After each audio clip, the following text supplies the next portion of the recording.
Welcome to Have You Read It, the channel where we bring books to life, one summary at a time. Today we're diving into Ray Dalio's Principles for Dealing with the Changing World Order. This book isn't just about history, it's a guide to understanding the patterns of empires, currencies, and markets, and how those patterns might play out in our near future. Dalio, a seasoned investor, draws on 50 years of market experience and extensive research to offer a unique perspective on how the world works. Dalio's core argument is simple. The world operates in cycles. These cycles, driven by human nature and other fundamental forces, have shaped the rise and fall of empires throughout history. He believes we are currently in a transition period, similar to the 1930-45 era, marked by high debt, political and social conflicts, and the rise of a new world power challenging the existing one. He supports this by looking at similar historical periods, the rise and fall of empires like the Dutch and British, and even Chinese dynasties. Dalio's approach is practical, not academic. He's not just interested in understanding history for history's sake. His goal is to use history to anticipate the future and make better decisions, particularly in the realm of investing. He emphasizes learning from analogous situations in the past, which gives us principles for navigating the present. A key concept in the book is the big cycle. This cycle encompasses the entire lifespan of an empire, from its ascendance to its decline. Within this big cycle are smaller cycles, like debt cycles, which play out over shorter periods. These cycles, when they align, create seismic shifts in the world order. Dalio breaks down the big cycle into three phases: the rise, the top, and the decline. The rise is marked by low debt, small wealth gaps, cooperation, good education and infrastructure, capable leadership, and a peaceful world order. The top is characterized by excesses: high debt, large wealth gaps, declining education and infrastructure, internal conflicts, and struggles between countries. The decline is a painful period of fighting and restructuring, leading to conflicts, the destruction of wealth, and the eventual establishment of a new world order. Dalio introduces 18 determinants that influence these cycles. We'll touch on a few key ones throughout this podcast.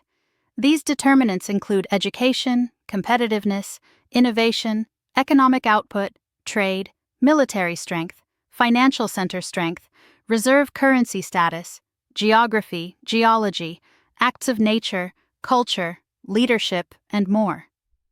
To illustrate these cycles, Dalio examines the rises and falls of major empires over the last 500 years, including the Dutch, British, American, and Chinese. He shows how each empire followed a similar trajectory, achieving dominance, and then eventually succumbing to internal and external pressures. Let's explore the first major case study, the Dutch Empire and the guilder. The Dutch rose to prominence in the 17th century, becoming the world's first reserve currency empire. Their success was driven by innovation, a strong work ethic, and a sophisticated financial system, including the creation of the first stock exchange. They also invented flute ships, allowing them to dominate global trade. However, the Dutch Golden Age eventually gave way to decline. Complacency, increased debt, and rising military conflicts weakened the empire. The guilder lost its reserve currency status after the Dutch were defeated by the British. This case demonstrates the cyclical nature of power and the importance of adaptability. Next, we move on to the British Empire and the pound. Building on the Dutch innovations, the British achieved global dominance in the 19th century. The Industrial Revolution, strong political institutions, and a powerful navy propelled the British Empire to its peak. They controlled a vast empire, had the world's largest share of trade, and the pound became the undisputed reserve currency. However, like the Dutch, the British also succumbed to decline.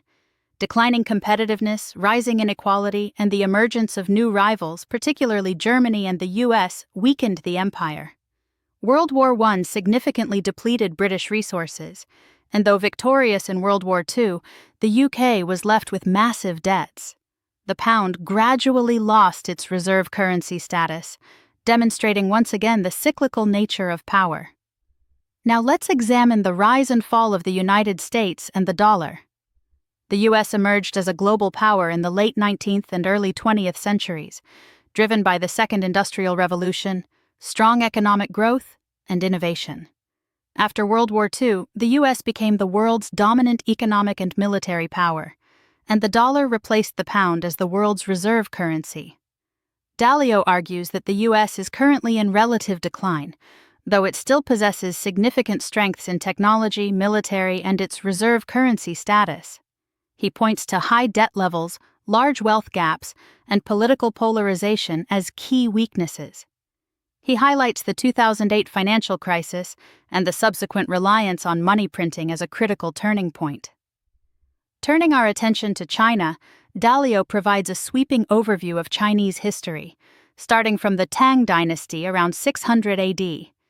He shows how Chinese dynasties have risen and fallen in cycles, driven by factors like strong leadership, effective governance, and economic prosperity, but also by weaknesses like corruption, declining competitiveness, and internal conflict. Dalio highlights the Century of Humiliation, a period of decline starting in the 19th century when Western powers exploited China's weaknesses. This period significantly shaped the Chinese worldview and its determination to regain its historical prominence. He then discusses the revolutionary changes under Mao Zedong and the subsequent reforms under Deng Xiaoping, which opened up the Chinese economy and led to rapid economic growth. Dalio argues that China is now a major world power, rapidly rising in most measures of strength. While it lags the U.S. in reserve currency status and financial center strength, it is already a leader in trade, economic output, and technology innovation. He points to the potential for conflict with the U.S. as China continues to assert its global influence. Dalio discusses the escalating tensions between the U.S. and China, describing it as a series of wars being waged in different domains: trade, technology, geopolitics, capital, and military. The trade-economic war involves disputes over tariffs, trade imbalances, and intellectual property. The technology war centers on competition in key technological areas like artificial intelligence, 5G, and semiconductors. The geopolitical war focuses on influence over other countries and regions. The capital war involves the use of financial weapons like sanctions, and the potential for a shift away from the dollar as the world's reserve currency. While not yet a hot war, the military war involves increasing military buildup and the risk of conflict over Taiwan. Dalio emphasizes the importance of understanding both the American and Chinese perspectives to avoid escalating these conflicts. He suggests that each side must recognize the other's red lines, the non-negotiable issues that could trigger more serious conflict. Looking towards the future, Dalio combines his understanding of cycles with current data to offer some predictions, albeit with the caveat that the future is inherently uncertain. He expects continued technological advancement, especially in areas like AI and quantum computing, which will significantly impact productivity and living standards. He also expects the debt cycle to continue playing a major role, with the potential for further money printing and currency devaluations. He sees high risks of increased internal conflict in a number of countries, particularly in the U.S., as wealth gaps and political polarization widen. Finally, he sees the potential for escalating conflicts between the U.S. and China, although mutually assured destruction makes large-scale conflict less likely. When looking at the future, Dalio uses a framework of 18 determinants to assess the health and prospects of countries. He combines data on these determinants with his understanding of cycles to generate probabilistic forecasts. He encourages readers to do the same, using data and historical patterns to inform their own decisions. He provides computer-generated summaries of these 18 determinants for 11 major countries. These include measures of education, innovation, economic output, military strength, and internal conflict. He also generates 10-year GDP growth estimates based on this data. Finally, Dalio offers some timeless and universal truths for dealing with the changing world order. Don't rely on governments to protect you financially. Be wary of periods of excess, particularly debt-fueled bubbles. Diversify your bets. Put deferred gratification ahead of immediate gratification. Triangulate your views with the smartest people you can find. Have power, respect power, and use power wisely. In essence, Dalio encourages readers to be students of history, to understand the cyclical nature of wealth and power, and to use that understanding to navigate the changing world order. He provides a framework for understanding these cycles and emphasizes the importance of adapting to changing conditions. The main takeaway from Principles for Dealing with the Changing World Order is that the future, while uncertain, is not entirely unpredictable. By understanding historical patterns, particularly the big cycle of empires, currencies, and markets, we can better anticipate and navigate the challenges and opportunities that lie ahead. And by understanding the determinants of these cycles, we can work to strengthen our own countries and create a better future. Thanks for watching. Make sure to give this video a thumbs up and hit that subscribe button so you never miss our next book dive.